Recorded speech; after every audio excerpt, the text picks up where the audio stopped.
Well, g'day everybody, WheresWally here. Well, this one's going to be special. Mitchell, from Australia, he tried and failed to take down some very special globe signs brought up by Mr. Sensible in his cheeky little claim for Dirth's bitcoins.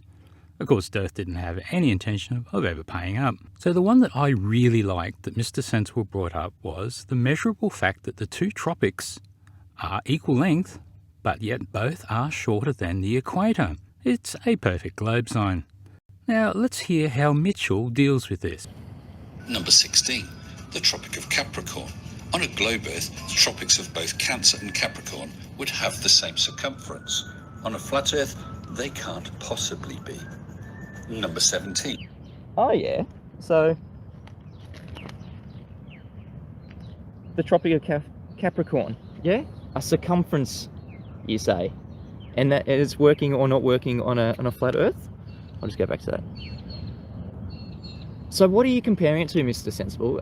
Are you trying to set up a false dichotomy where we're using some sort of a globe projection, the AE map, to compare to your globe Earth? And you're trying to say which one is more accurate and you want to come out on top with the globe?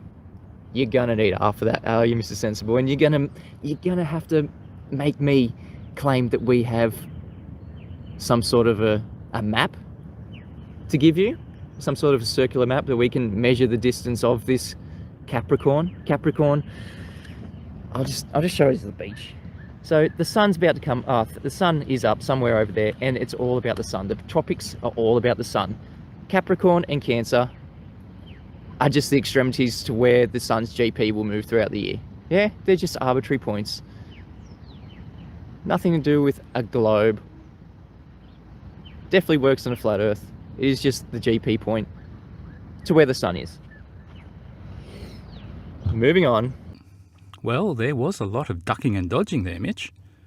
Well, we all know that you FE lot will not produce a map because, well, yes, this is a dichotomy, it just ain't a false one. Now, only one map will work, and you lot are admitting as much by not producing one anymore, because you don't want anyone to test it, do you? Also, you admit that the tropics are defined by the extents of the sun's GP, but then you totally contradict yourself by saying that they're arbitrary. You need them to be arbitrary, don't you, Mitch? The thing is, Mitch, we don't even need your space pizza map because the globe map matches exactly what we measure. Now, we can measure the tropics, and we find that both are actually shorter than the equator when it's measured. Now, Jervis Bay is where you like to hang out, so let's go and use that, shall we?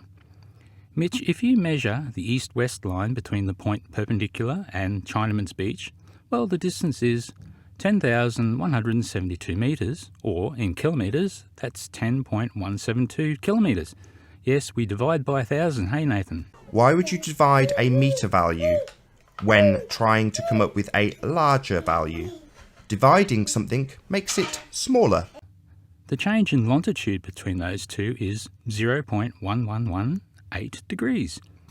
Now let's do the same thing for Kalala Beach and Plantation Point, a north-south line, and the distance for that is 6.673 kilometres, and the change in latitude is 0.060 degrees. So why am I banging on about distances? Well, we know that flatties trust Google Maps for short distances like when we see too far black swan proofs and so forth, don't they?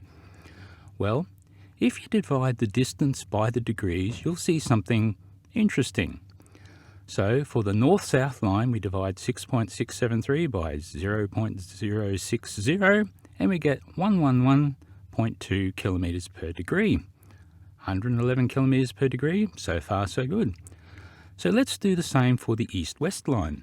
So that's 10.172 kilometres divided by 0.118, and it comes out as 91 kilometres per degree. That's 20 kilometres less. How are you going to explain that, Mitchell? Please explain. Let's look what happens at the WheresWally Runway paradox. At that latitude of minus 54.8, the east-west ratio is almost half of the north-south ratio. Now here's a clue, Mitch. Cos of 60 is 0.5. But Mitch, I know you're going to want to explain this globe proof away, but you're going to need half of that. In fact, when you plot all the major north-south runways in the world, and I found over 500 of them in a database, the ratio versus latitude looks like this. But when you plot all the east-west runways in the world, and I found about 1,300 of them, the ratio versus the latitude looks like this. Are you getting it now, Mitchell? If you don't have a good grasp of R by now, Mitchell, then you're going to make a huge mess when you're in continents like Australia, Africa, South America, unless you have a strong R hold. Now, don't even think about saying that the degrees are arbitrary either, Mitch, because they have meaning. Now, if you pick any line of longitude, the sun will rise at the same time anywhere along that line on the day of the equinox. We all know this. Now, if you were to take, say, 1,000 drones and spread them all out along that line, and had them all take off as the sun rised, and have them all track the sunrise west, how far would they be in 1 hour? A 15-degree-per-hour drift. Thanks, Bob. But the distances would be all different, just as we saw.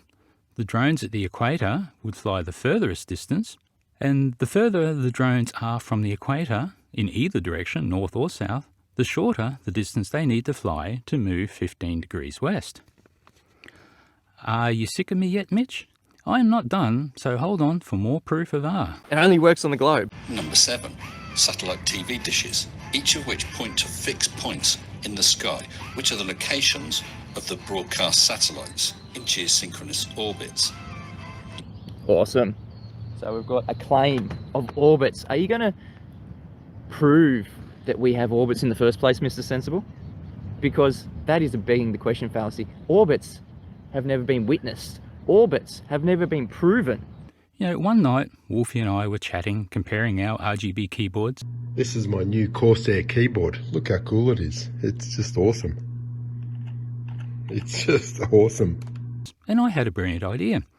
So I said, Wolfie, I have a brilliant idea.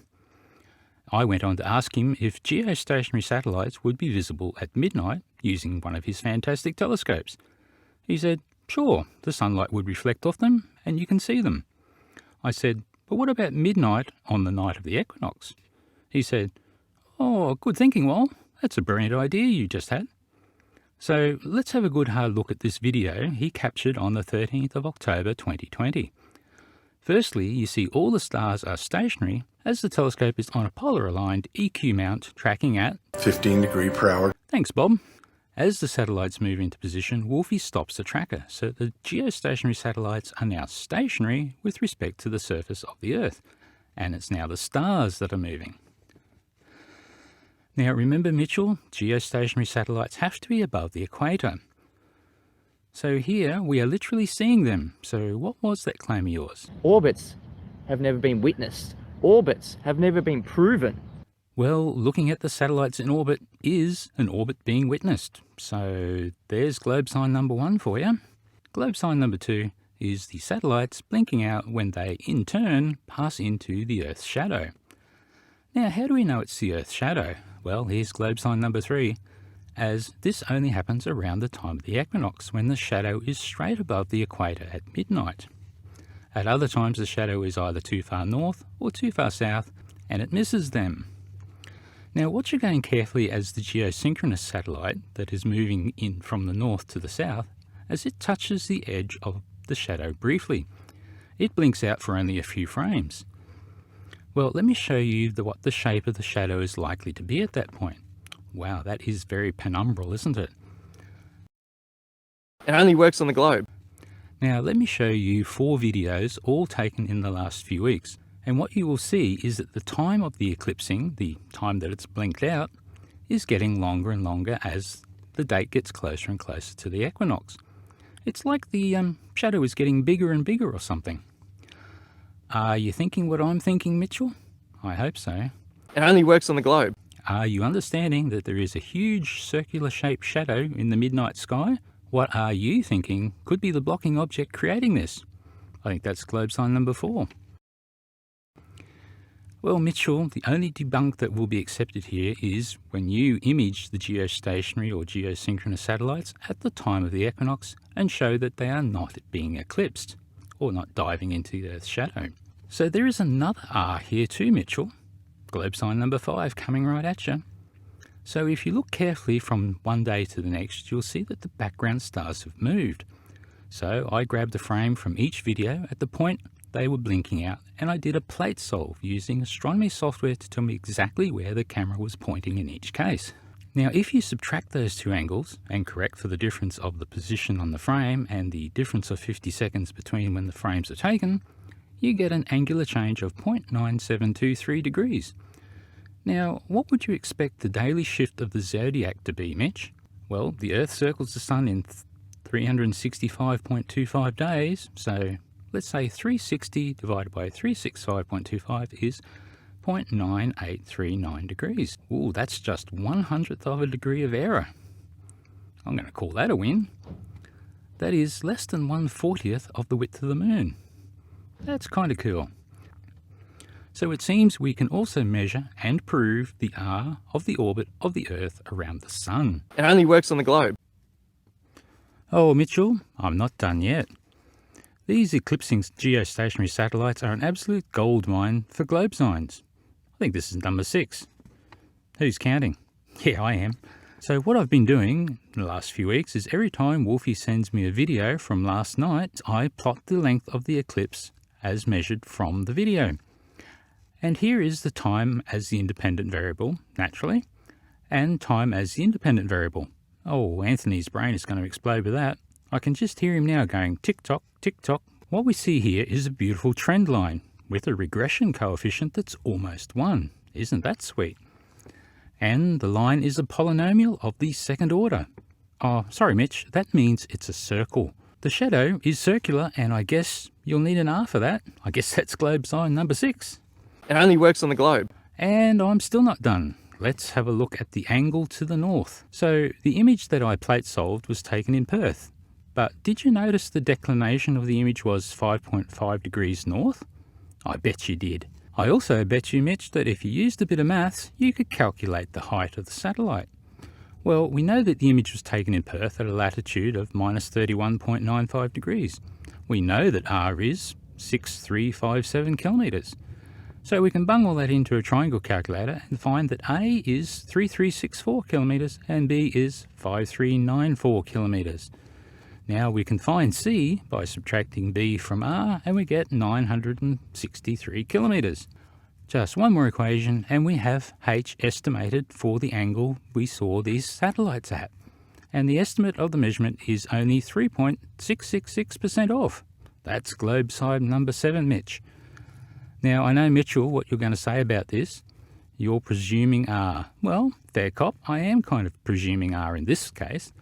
But Mitchell, did you know that I could take multiple measurements of this given satellite from multiple locations and work backwards and calculate R? I bet you didn't realise you could do that. So that is how easy it would be to do. And the only assumption that would be required would be that the height of the satellite is remaining constant. And I'm pretty sure that's a safe bet. Well, thanks, Mitchell. This has been fun.